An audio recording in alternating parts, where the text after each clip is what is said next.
Welcome back. I'm Kim she's Fulyana, and this is Inside Exec.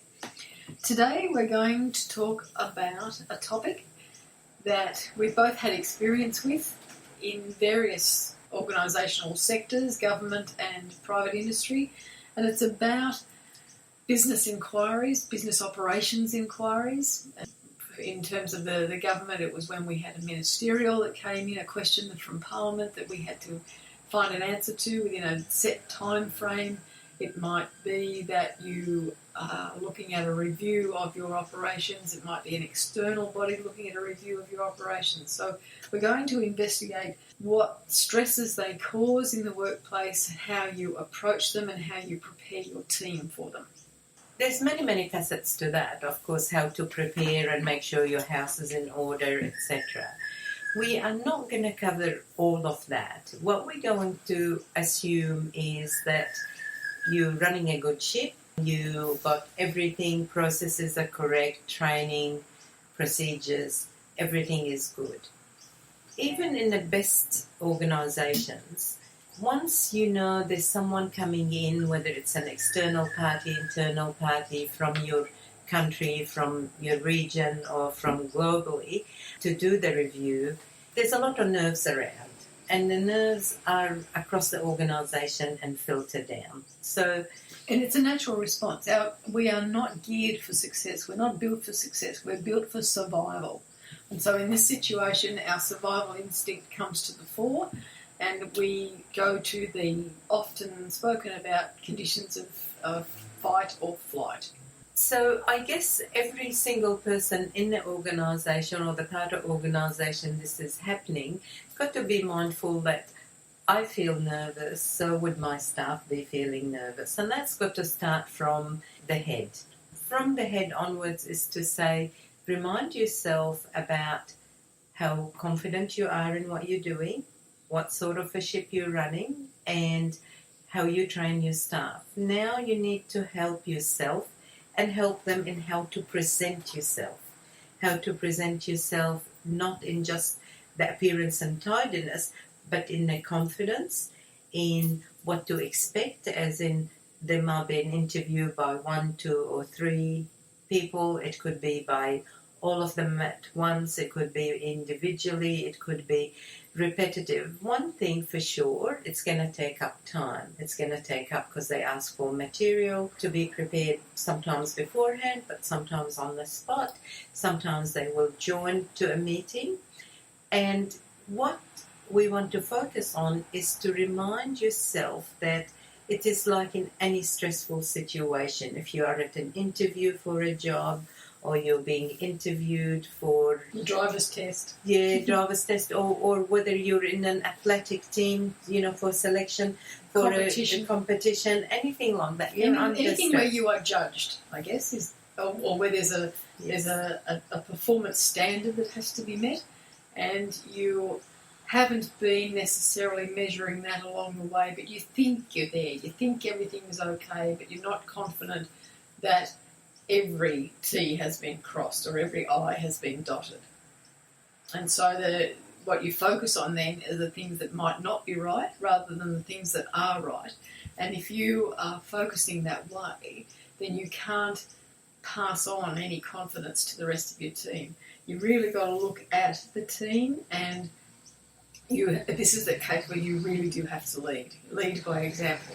So you've got to get yourself confident about the situation first, and then prepare how you're going to pass on that confidence to your team.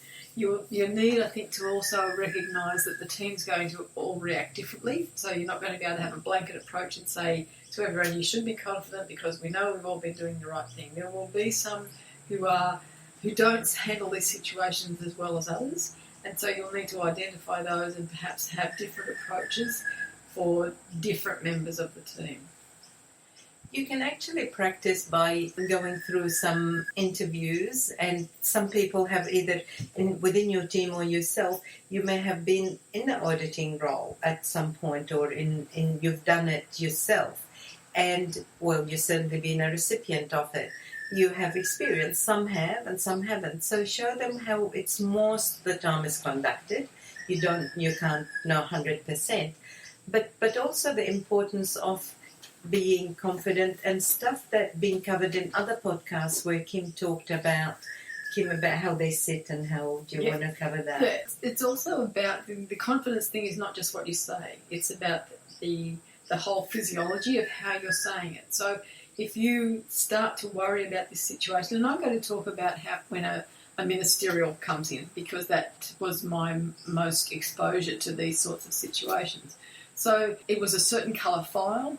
It would land on the desk, and I knew that I and the team had 48 hours to get a response back. And sometimes it was the most stupid question you could possibly imagine. You know, if you're a follower of politics in this country, you'll know that they ask some pretty stupid questions at times in Parliament.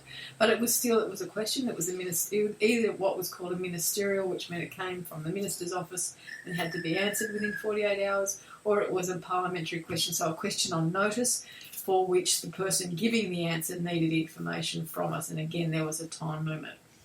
So that coming in, my first exposure to it before I was part of the process was that I would see these particular coloured files come in, a certain person delivered them, and the hands, physically the hands went up in the air from the manager saying, oh, it's a ministerial.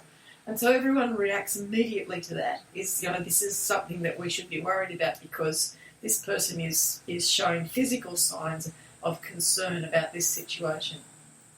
Then when it was brought out, there was an urgency imparted to us about, I need these answers and I need them now, drop everything else you're doing and do it. So the urgency, again, not in a positive sense, but in a negative way, was reinforced in this situation. And then when the responses came in and we had to sit and talk about what the formal answer was going to be, the physiology of leaning over the desk, shoulders down, voice down, shallow breathing, meant again that the unconscious message was that this is a bad thing. We need to go into protection mode. We've got to protect our bodies, so we've got to hunker down, basically. Whereas, as time went on and these things came through, and I was in a position where I was the one where it landed on my desk, it would land on my desk and I'd sit back and I'd look at the folder and I'd think, well, I have to approach, what is my approach for this? I need to think about who needs to be involved in the answer, not just dump it on everybody, and actually have a measured approach to getting the answer, have the process in place, but physically to sit back, shoulders up, head high, and talk from the bottom of my chest and deep breathing rather than the shallow breathing, so that all of that emanated calm, emanated purpose, emanated positivity, and that meant that the people that I needed the answers from knew that it was important, knew that there was a time frame, but that I was giving them responsibility to get the answer back to me so that together we could respond to this question or this ministerial in a way that gave the most information in the best way possible. This is very similar to global organisation and audit is being conducted, say, or an inquiry into a specific ombudsman complaint or whatever it may be. So now you've got your people doing the right thing for yourself and for your people, a reminder of how to go through that interaction with the auditors. That interaction, apart from the body language and the voice and the confidence, is now the content. On the content, firstly, make sure you heard the question and not think you heard it because you're nervous. Clarify if need be. Once you know what that question is, then you answer it. You answer the question. Yes. You answer it honestly, but you answer it succinctly. Yeah. You do not expand on it unless asked. That is not by any means suggesting you hide anything. Absolutely not. But for example, if you say, so what was the error rate in the last 3 months or in the last 12 months? And they're probably thinking from the last audit. And you say, error rate is 0.001. But you should have seen it. Blah, blah, blah. When it used to be 20%. That's unnecessary. See, I go even further. If they're saying what was the error rate in the last 3 months, I would say the error rate for these dates. Yeah. So that you're very specific about your answers. The idea of an audit is that they're asking specific questions. You be specific in your answers. And if they say about, in relation to training, how much training did you have in the last 3 months again, then you've got to be, or in the last 12 months, whatever the time frame, that's not important. What's important is you don't say, okay, well, I don't know, what do you count as training, what don't you count as training. And just say, I got training both on the job, some of it was on the job, and some of it was going externally to learn how to write or whatever the training may be. Again, clarify.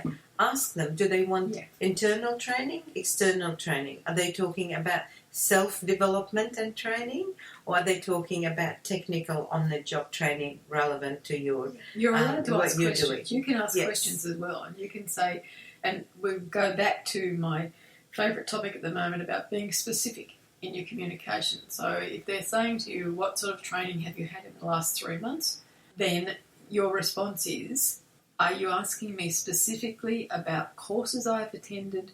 Do you want to know about self-development that I've done myself? Do you want to know about what the organisation has provided? I just need to clarify and tell them why you're asking. It's not a confrontation question. It's I just need to clarify so that I can organise the information to give you the best response possible. And if they ask you, for example, about back to the training and just say, how much was spent on training? If you don't have that information, you don't. Just say, I'm not really sure about that, but I know that so and so, like my manager, my supervisor, whatever, will be able to answer that question. I wouldn't say I'm not really sure. I don't know. I don't know.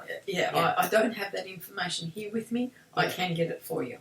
Yes. And if you normally, if that's not required in your job, you don't have to know it, Mm-hmm. The other thing is then when they ask you questions, is back just to what Kim just said, is that sometimes you don't need to have everything top of your head. Just say, no, I do have that, I'll just get it for you. And while you're sitting at your desk, if you're sitting there and they want it there, and then go to your computer, get it like you normally would, whatever it is. And see, I find the approach is better to say, all right, I'll jot that down, I'm going to get you that information. I won't get it for you now because there may well be other things that I need to get for you, so I'd rather have the list, get all that information, and I'll tell you when I can get that information back to you, so that you're actually not delaying them in that sense. You're being specific about, this is the information you want, I will go and get it and I will give it to you at this point in time.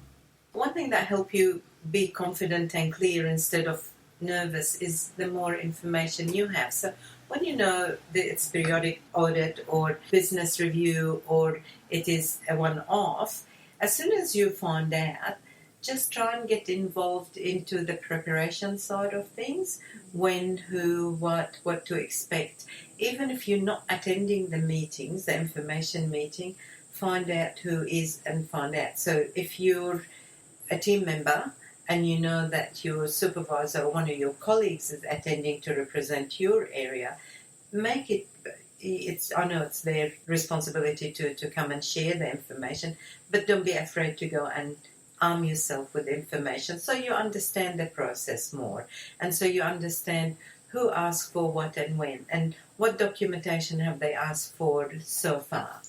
If there is an inquiry, which is nobody knows, somebody's coming, something, as I said, an ombudsman inquiry or whatever it may be, then again, you've got to be able to think on your feet, but keep asking, clarifying questions, and say, I can get that for you.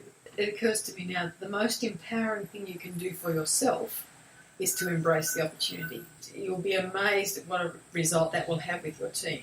If you have something that you know is going to happen, a business review, an ombudsman inquiry, whatever it is, and you find out and you have your team together and you say, guess what? I am looking forward to this happening so much because it's going to give me the opportunity to show just how good this team is. Yes. And that imparts a confidence in them that they can then, will in some cases, provide you with the areas where you need to focus a bit more investigation and preparation before the activity happens, where there might be some areas that need addressing or areas that you can highlight and say, look, we're doing all these things really well. I will admit to you that it's very hard to do and it's very challenging, but it's so empowering to embrace the things that you hate and do them, and then when That's they're done, you think, wow, I just feel so much more powerful now because I did that thing that I knew I hated.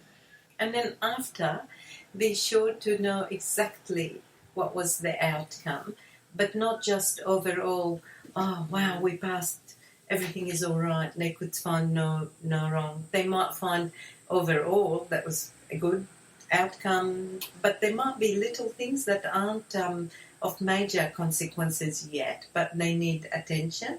Again, get onto them quickly, answer them, involve others with them. Particularly if you don't agree with them. There will be occasions where there will be information given to you that says you've got to change the way you're doing this or that or the other because of these reasons.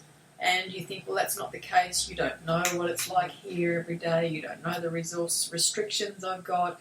I can't afford to do it. I don't, for whatever reason, you object to the recommendation that's being made.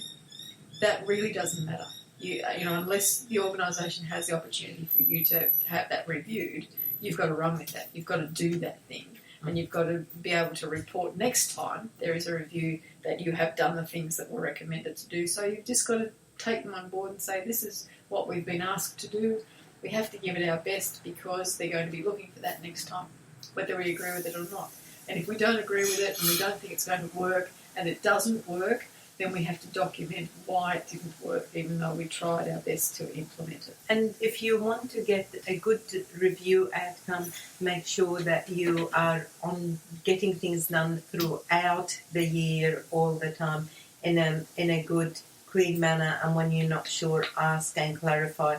Learn from other areas that have been through reviews. Learn from other departments. They might do different work, but you at least get an idea of what helped and hindered. Learn from other countries if you're in that sort of environment, and this way you avoid yourself some pain. I think that the most important thing is your approach to it.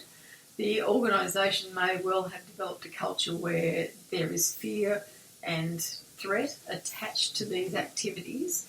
You need to take a stand and say that the organisation is not going to tell you how you will react to these activities, that if your house is in order, there's no reason for you to succumb to fear tactics in this situation.